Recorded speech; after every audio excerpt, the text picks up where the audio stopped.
Biarlah pujian ini menjadi sebuah komitmen kami di hadapan Tuhan. We love you so much. Kami ingin mencintai Engkau lebih lagi. Seperti Engkau mencintai kami apa adanya, demikian juga kami ingin mencintai Engkau lebih lagi. Seperti lantunan pujian ini yang kami berikan kepada Tuhan. Dan wujud cinta kami kepada Tuhan, kami hadir di dalam rumah-Mu untuk kami mendengarkan suara-Mu yang lembut yang Engkau berikan untuk kami semua. Kami mau rindukan suara-Mu itu memberkati hidup kami. Kami ingin duduk diam sebagai seorang sahabat, sebagai seorang anak yang mendengarkan Bapa berbicara kepada anak-anaknya. Berbicaralah bagi kami Tuhan, kami siap menikmatinya. Di dalam nama Tuhan Yesus Kristus. Semua yang percaya siap diberkati, sama-sama kita katakan amin. Puji Tuhan. Shalom. Shalom. Sekali lagi shalom. Oke, salam sejahtera untuk kita semua. Dan bersyukur kepada Tuhan kalau pada hari ini minggu pertama di bulan yang baru. Tanpa terasa saudara, kita sudah ada di penghujung ya di tahun 2025. Perasaan baru kemarin kita sudah masuk bulan November. Desember itu udah biasanya hampir tidak terasa. Karena akan ada begitu banyak kegiatan-kegiatan yang akan kita laksanakan. Banyak hal yang akan kita lakukan. Sehingga seringkali akhirnya Desember cepat berlalu. Hari ini undangan si A, B, C, D, E, F, G dan selanjutnya. Natal ini, Natal itu semuanya. Kita bisa rayakan Natal dan tanpa terasa akhirnya kita sudah masuk lagi di tahun 2026. What the next? Setelah masuk 2026, apa sih di tengah situasi hari-hari ini buat rekan Bapak Ibu Saudara, di mana kita beberapa bulan terakhir ini ada begitu banyak hal yang membuat kita takut, ada begitu banyak hal yang membuat kita khawatir, ada begitu banyak hal yang membuat kita bimbang. Bagaimana ke depannya, bagaimana ada begitu banyak pertanyaan di dalam pemikiran kita seperti apa nantinya ke depan. Padahal Alkitab saya menceritakan sejak permulaan zaman di mana diciptakannya sampai pada akhir zaman semuanya sudah dicatatkan di dalam Alkitab.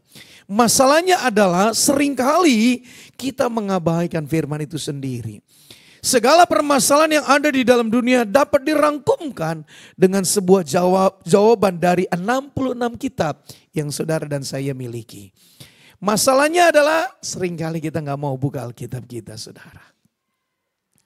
Padahal Alkitab dengan jelas iman timbul dari pendengaran akan firman Kristus.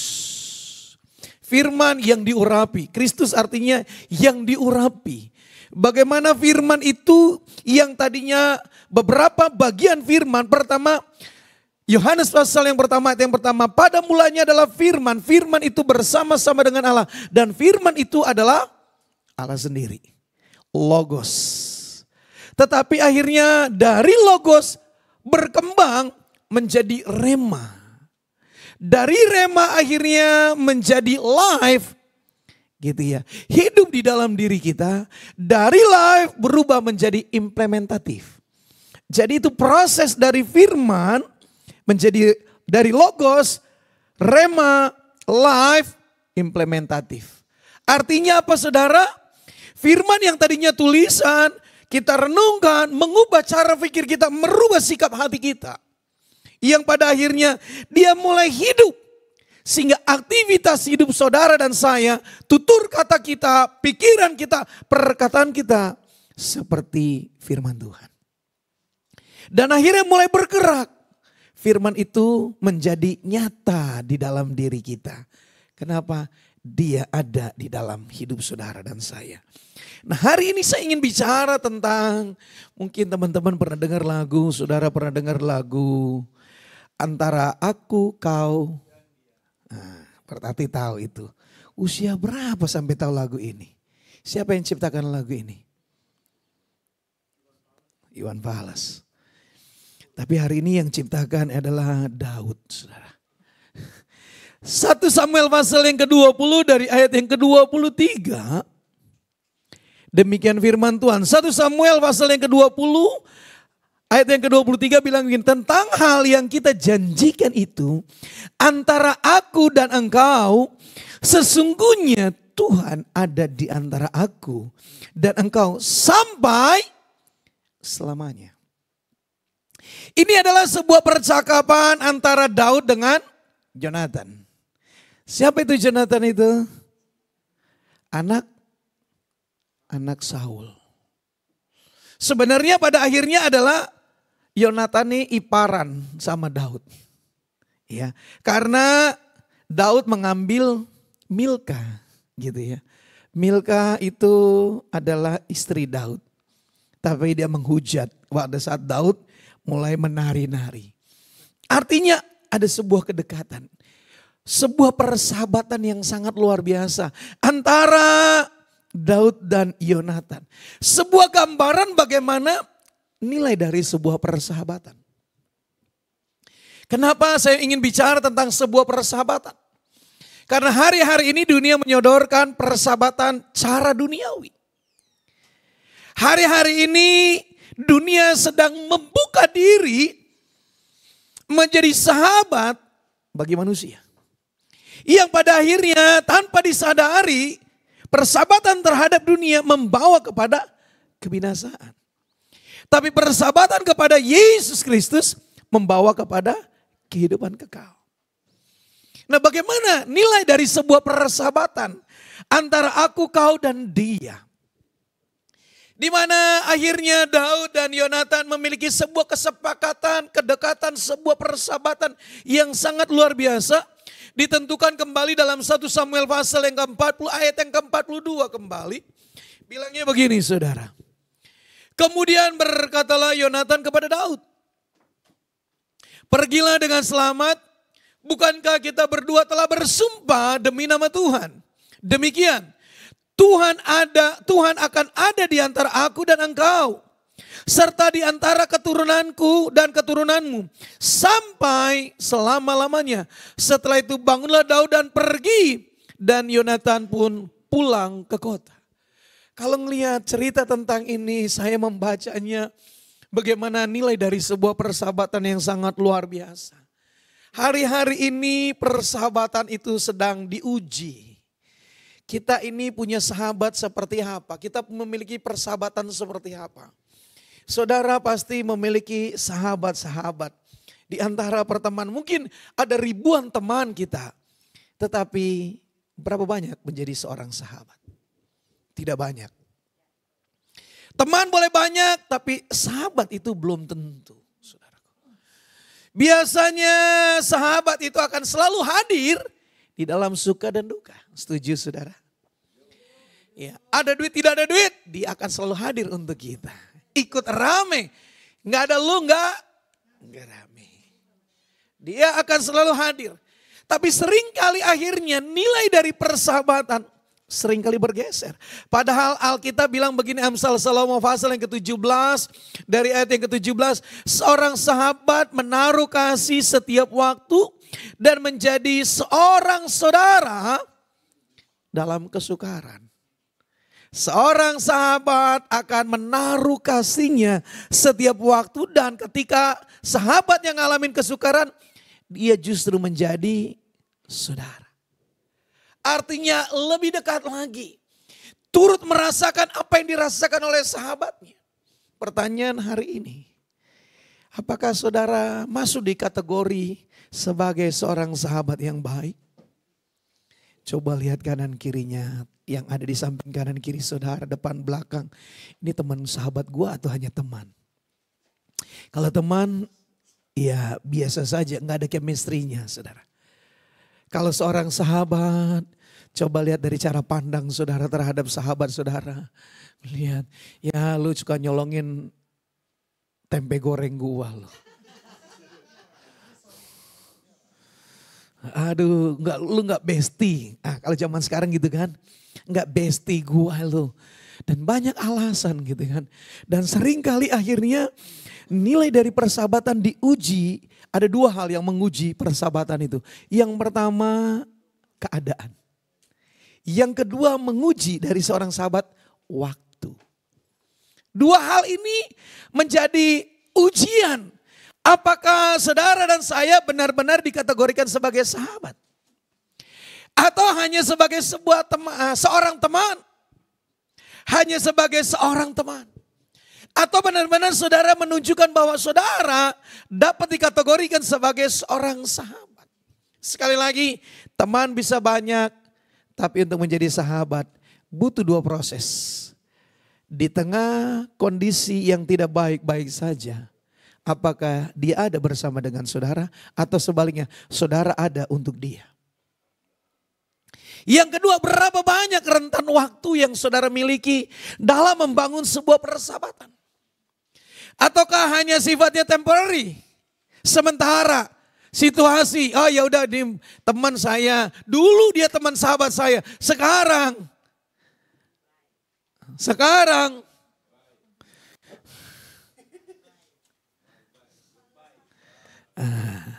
saudara. Atau sebaliknya saudara yang mana saudara? Nah ini 2 cerminan buat saudara dan saya. Apakah saya sebagai seorang sahabat yang baik, ataukah saudara menjadi sahabat yang baik untuk teman-teman saudara? Melihat dari sebuah percakapan antara Daud dan Yonatan, mereka adalah sahabat yang saling melindungi satu dengan yang lain. Yonatan tahu persis ayahnya Saul membenci Daud. Tetapi di sisi lain, Saul memiliki rancangan kalau seandainya Daud masih ada, Yonatan tidak akan menjadi pewaris tahtanya. Sehingga berulang kali Saul hendak membunuh Daud. Diawali dari sebuah rasa kecemburuan, diawali dari rasa iri, diawali dari rasa ketidakpuasan. Dengan nyanyian, pertamanya setiap kali Saul kerasukan, maka Daud mengambil kecapi, lantas dia memainkan kecapi dan iblisnya, roh jahat itu meninggalkan Saul. Tapi satu ketika dia mulai memainkan kecapi, apa yang terjadi saudara? Diambil lembing, dilemparkan, wih, Daud kaget. Yang lebih lagi membuat Saul panas adalah ada kalimatnya. Seringkali persahabatan itu diuji dengan kalimat-kalimat begitu, saudara. Kalau Saul membunuh beribu-ribu, tapi Daud, kalau Saul beribu-ribu, kalau Daud berapa? Berlaksa-laksa. Wah, dianggapnya Daud lebih favorit daripada Saul. Muncul ketidakterimaan, muncul ketidakpuasan. Tapi yang luar biasanya Yonatan gak pusing dengan itu. Yonatan tetap, Daud, you are my bestie. Kamu sahabatku, kamu adalah sahabatku. Bahkan berulang kali ketika Saul hendak membunuh Daud, Yonatan mengambil bagian untuk bisa menyelamatkannya. Dan ini nilai dari sebuah persahabatan. Sekarang saya mau ajak saudara mengenal nilai dari sebuah persahabatan. Kenapa? Karena kita sebagai aktivis dari sebuah pelayanan. Saudara melayani tidak hanya untuk penjara-penjara. Saudara melayani begitu banyak jiwa-jiwa di luar sana. Pertanyaannya, adakah nilai ini tertanam dalam hidup saudara? Yang pertama, persahabatan memberikan kita cerminan yang jujur. Ayo, kita jujur enggak? Kalimatnya dalam Amsal Salomo pasal yang ke-27 ayat yang ke-6. Kawan memukul dengan maksud baik, tetapi lawan mencium secara berlimpah-limpah. Nah, kalimat ini seringkali dipakai ciuman Yudas. Kelihatannya kalau di depan kita, hai bestie, lu baik dah. Pokoknya, wih lu mah keren, ganteng, cantik dan segala bentuk pujian. Tapi mulut yang sama juga bilang,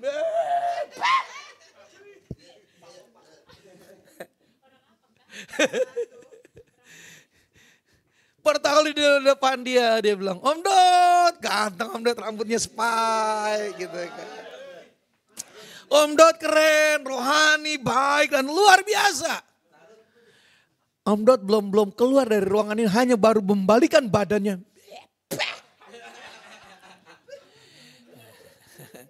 Di ruangan ini gak semua bye-bye sama Om Dot. Aman. Supaya mereka bisa pulang dengan aman juga.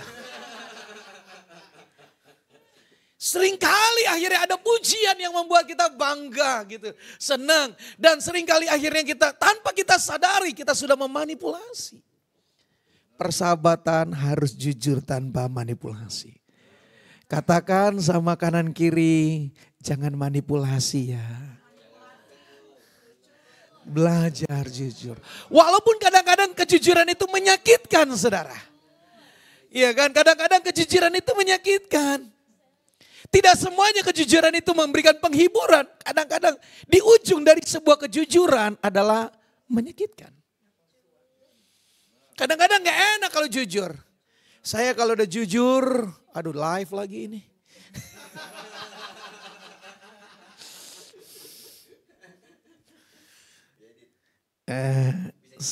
Ilustrasi yang lain saja. Kadang-kadang ada suami-suami yang terlalu jujur. Dia jujur terhadap istrinya. Tapi saya mau bilang ya, jangan pikir saudara perempuan itu senang dengan sebuah kejujuran. Nah, senang kok. Cepat bener nyambernya. Ya. Saya ngeliat ada seorang suami yang terlalu jujur dengan istrinya bilang begini. Mama kayak gajah bunting.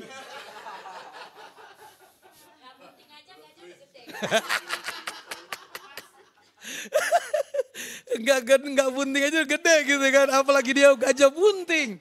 Udah kayak apa itu? Waduh. Kira-kira istrinya langsung, "Pa, tambah love you." Ketepak. Kira-kira seneng gak gitu kalau wanita digitukan? Pastinya gak senang. Sekalipun udah mulai mengembang dia bilang, Mama tanpa montok. Makin bohai, gemoy. Langsung sang istri bilang gini, Papa. Pipinya merah merona begitu. Papa bisa aja, Papa juga tambah buncit. Saudara bisa bayangkan? Tambah putih, perut timbul. Dia bilang, Mama tambah sayang sama Papa. Padahal Mama selalu bilang, gajah. Dia bilang, aduh istriku. Pakai baju ini salah, pakai baju ini salah. Memang gak cocok, pakai kain kafan aja dah.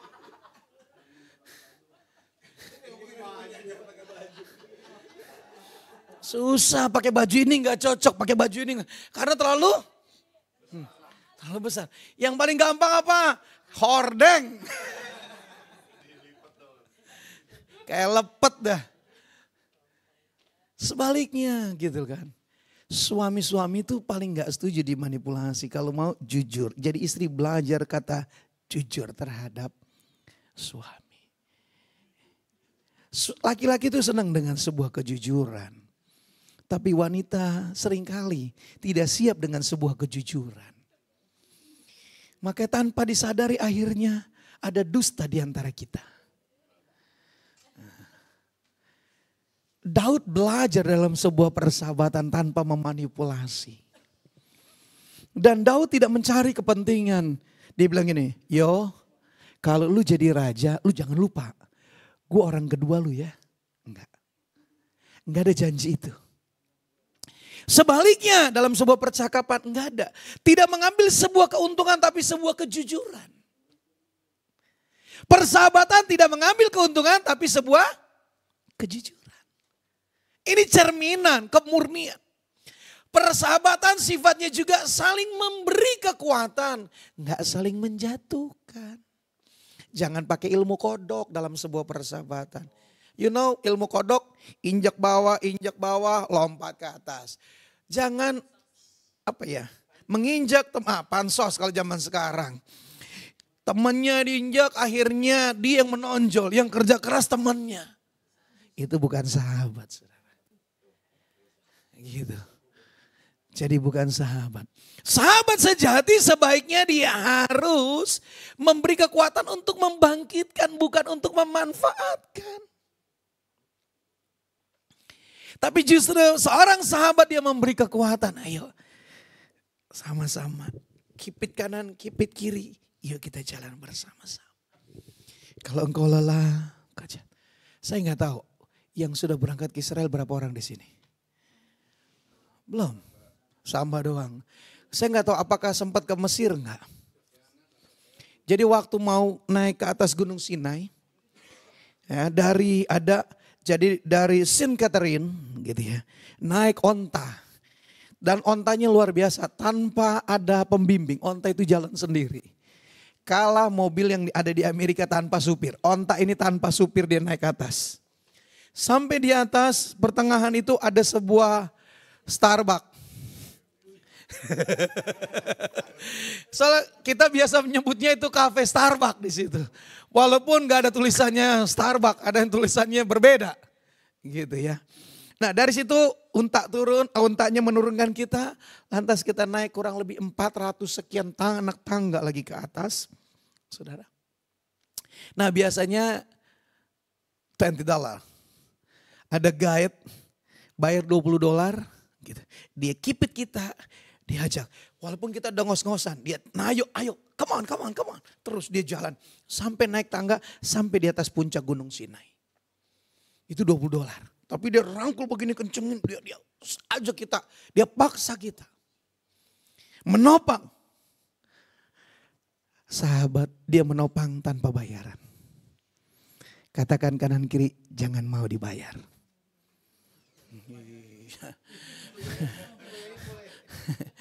Jangan. Persahabatan harus ada sebuah ketulusan untuk memberikan kekuatan. Bukan untuk memanfaatkan. Ketika temannya lemah, rasain loh. Enggak. Persahabatan justru ketika ada temannya lemah, sampaikan dengan kekuatan. Ayo sama-sama kita maju. Kalau ada temannya mulai jatuh, ayo sama-sama kita bangkit. Gitu. Turut merasakan kejatuhan dari sahabatnya. Turut merasakan kegagalan dari temannya. Jangan melihat ketika temannya gagal, sahabatnya jatuh, dia bilang rasain lu. Enggak.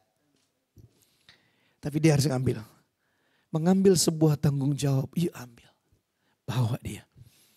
Persahabatan juga ini bicara gambaran kasih yang tak bersyarat.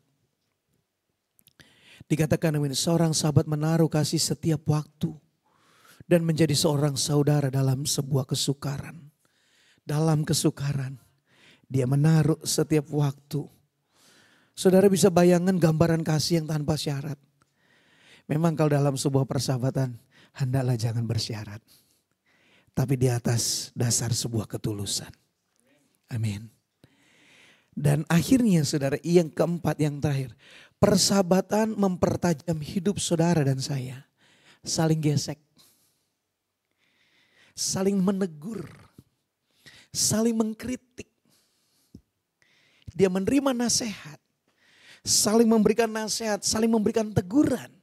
Teguran yang nyata-nyata. Besi menajamkan besi, orang menajamkan sesamanya. Ini sahabat, harus. Jangan gampang baper ketika sahabatnya bilang, kayaknya lu gak pernah doa lagi deh nih. Gue ngeliat ini muka lu redup nih, muka lu udah mulai suram nih. Lu udah gak pernah baca Alkitab ya, lu gak pernah berdoa lagi. Jangan langsung baper, lu sorohani, lu kayak ahli Taurat. Kan gak gitu. Betul saudara? Tapi mari sama-sama, oh iya nih gue nih lagi ngedrop nih. Jam doa gue mulai berkurang. Baca Alkitab gue juga udah mulai berkurang. Gue sibuk sama judul. Nggak di sini, nggak di sini, di luar sana saja. Supaya saya pulang damai, aman saya keluar dari ruangan ini. Aduh muka lu nih, ini lu kebanyakan begadang, ada apa sih, masalah apa sih? Enggak sih, enggak masalah. Tapi gara-gara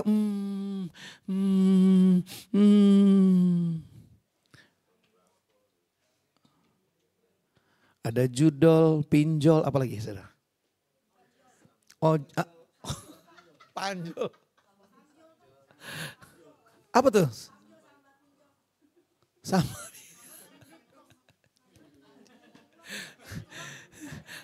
Ada banyak pokoknya. Kadang-kadang akhirnya nggak siap kita menerima teguran. Saya punya kesaksian, saya punya seorang sahabat. Ya, kami bertiga, satunya mentor, kami bertiga. Ketiga-tiganya ini anak-anak pendeta. Ketiga-tiganya bangor, saya nggak mau bilang jahat, bangor lah bahasanya. Paling enak kan gitu, lebih enak bangor. Ketiganya anak pendeta, ketiganya bangor. Ketiga-tiganya bertobat mengambil keputusan jadi hamba Tuhan. Gitu ya kan. Lantas akhirnya yang satu meninggal, yang satu menjadi gembala di Hong Kong, yang satu menjadi gembala di Cibubur. Nah, dia punya mentor, kakak rohani yang selalu. Nah, setiap kali dalam sebuah persahabatan itu negur. Ada sesuatu yang gak nyaman dia bilang. Cara kamu bicara gak pantas di depan muka umum begitu. Oh ya, jadi gimana? Dia gak merasa tersinggung, dia gak merasa tersakiti. Kenapa? Karena dia menyampaikan dengan sebuah ketulusan, kejujuran. Dan dia menerima bahwa yang memberi nasihat, yang mengkritik dia, yang menegur dia adalah sahabat. Kenapa? Karena sahabatnya bertujuan untuk memperbaiki. Bukan untuk mempermalukan, bukan untuk menjatuhkan. Seringkali kita lupa di tengah kerumunan begini seorang sahabat ketika ada temannya salah. Enggak langsung di depan umum, enggak. Dia akan panggil dan dia akan bercakap-cakap berdua. Tadi kamu di forum itu salah kamu bicara. Ku tahu sebab ku alami. Enggak langsung dia dipermalukan di depan orang banyak. Dia panggil berdua, dia bicara dari hati ke hati. Dan dia menegur, kamu gak pantas ngomong begitu. Kamu harus begini, bersikap seperti ini ketika di depan orang banyak. Dari kriteria keempat karakter seorang sahabat. Maka ada yang paling mendasar. Persahabatan sejati bilang begini. Yohanes 15 ayat yang ke-13. Tidak ada kasih yang lebih besar daripada kasih seorang yang memberikan nyawanya untuk sahabat-sahabat. Dari beberapa kriteria yang saya sampaikan, maka kita hanya menemukan sosok pribadi yang sempurna sebagai seorang sahabat, yaitu pribadi Yesus. Semakin kita mengenal sahabat kita, semakin banyak kita melihat sebuah kekurangan dari sahabat kita. Tetapi mengenal pribadi Yesus sebagai sahabat, semakin engkau dibuatnya terpesona dan terkagum-kagum. Persahabatan dengan Yesus tidak hanya melihat kita melihat sebuah kekurangan. Tapi justru semakin kita dekat dengan pribadi Yesus, justru kita melihat kesempurnaan daripada seorang sahabat. Dan tidak ada kita bisa temukan di tempat lain, hanya di dalam sosok pribadi yang bernama Yesus. Yang rela menyerahkan nyawanya bukan karena keterpaksaan. Tapi dia menyerahkan dengan sebuah ketulusan. Dia tidak hanya mati menggantikan saudara. Tetapi dia mati sebagai saudara. Dia tidak hanya mati untuk kita. Tetapi dia mati sebagai kita. Dia tidak karena penunjukan. Dia tidak mati karena keterpaksaan. Karena dia tahu menempatkan sebagai seorang sahabat sejati. Hari-hari ini mencari seorang sahabat seperti mencari jarum di tumpukan jerami. Sulit untuk kita dapati. Tetapi ketika kita mencari sahabat sejati yang benar-benar sempurna, hanya ditemukan di dalam diri Yesus. Itu sebabnya untuk saudara dan saya menjadi pribadi sebagai seorang sahabat, kita harus belajar kepada pribadi Yesus. Bagaimana dia rela menyerahkan nyawanya. Mungkin saudara tidak dituntut untuk menyerahkan nyawanya. Sebaliknya, adakah saudara bisa memberikan hidupmu kepada sahabat-sahabatmu? Engkau menjadi role model. Engkau menjadi teladan untuk sahabatmu. Engkau menjadi inspirasi bagi teman-temanmu. Sehingga lewat keberadaan hidupmu, ada banyak orang yang dipulihkan. Ada banyak orang akhirnya dibangkitkan. Ada banyak orang akhirnya disembuhkan luka-luka batinnya. Dunia hari ini sedang menuntut, siapakah sahabatku?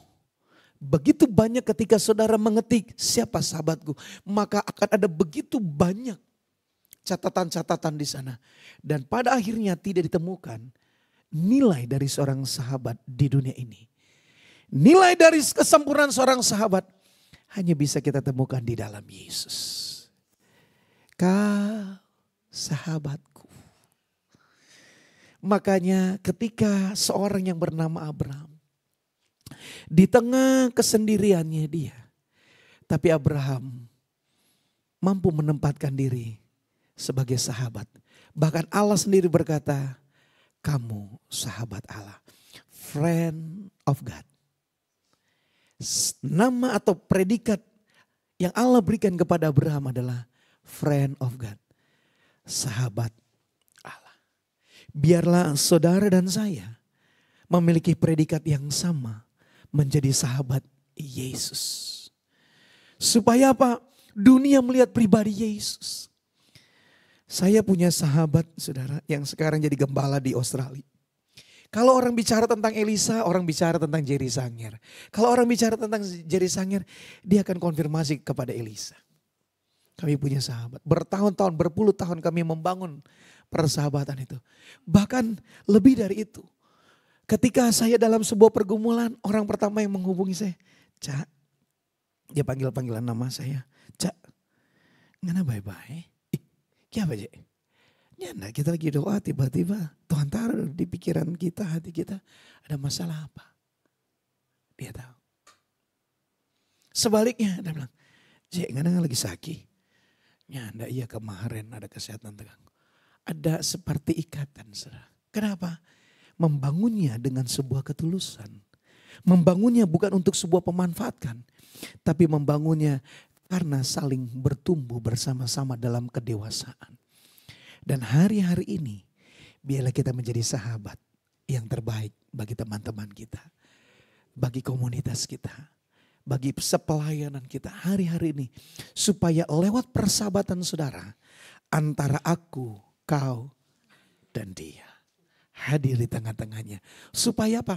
Persahabatan itu menjadi sempurna. Seperti bara yang saling memanaskan satu dengan yang lain. Sehingga bara itu menyala dan memberikan sebuah pengaruh. Dari persahabatan saudara akan memberikan pengaruh kepada orang-orang yang lain.